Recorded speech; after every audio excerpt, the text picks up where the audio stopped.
Let's be honest, masculinity has become a performance, and the script we're all supposed to read off of is exhausting. This is the authenticity crisis of modern masculinity. And it's about time we talked about why I'm so tired of it all. If you've spent any time recently on the internet, then you've probably met the new social guy on stage, the performative male.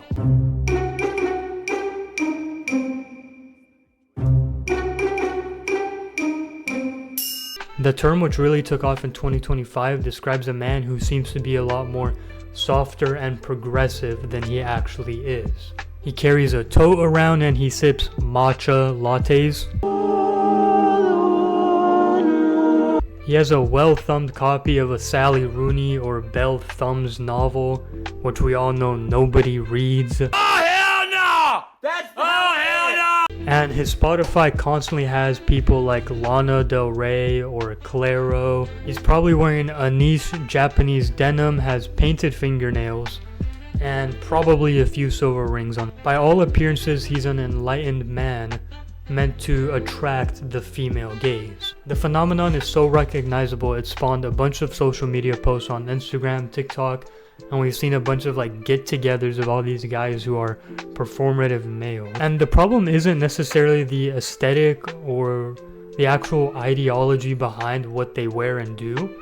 It's fine to read feminine literature and look more progressive. The problem is a lot of these people do it not because they actually like what they're doing, but simply to lure the female gaze towards them and to attract women because it is something that women themselves find attractive. And look, this isn't happening in a vacuum. This is specifically because of what social media makes people think is good and what it makes people think attracts women to them or vice versa. Social media has this flawed lens of what people find attractive that when it gets popular enough, everybody wants to embrace it. And this isn't something new in social media. This has been going on since social media was a big thing. We have gym bros, hustle culture guys.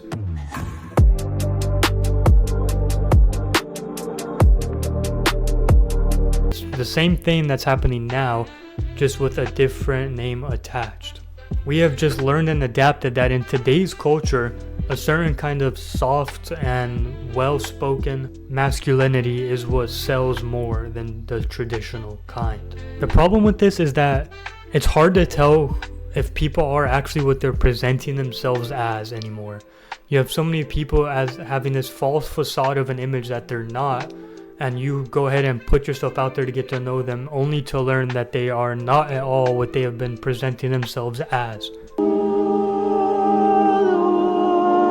So why is this happening now? Why didn't this happen 10, 20, 30 years ago? This whole performance thing, while being cranked up and peddled by media, is not actually entirely new. The whole performative male is basically what hipsters and stuff and hippies were back in the 70s. It's the same thing, simply for the attention of the female gaze. But nowadays it's a lot worse because anybody with a phone and an internet connection can see somebody doing this, and that's what allows it to be widespread around the world. For generations previous to us, there's been this one ideology of what masculinity is. It was being stoic, strong, dominant, and being the primary provider of the household or person you are with. But the problem is that nowadays people aren't really looking for that anymore.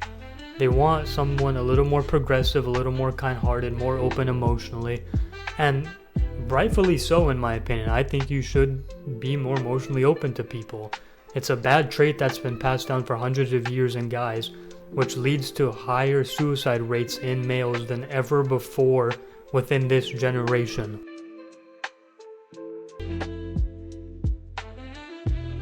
The problem with this trend being pushed around is the lack of authenticity. Those people aren't really that way most of the time. So you're pushing deception out into the world in hopes of getting something, for lack of better words. And that isn't a good way to run a society.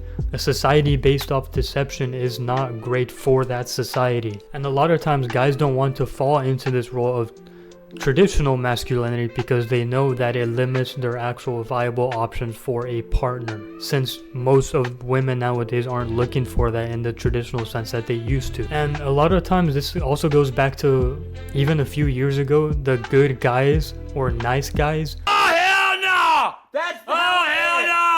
People don't want to be seen on the side that women think are oppressive and bad.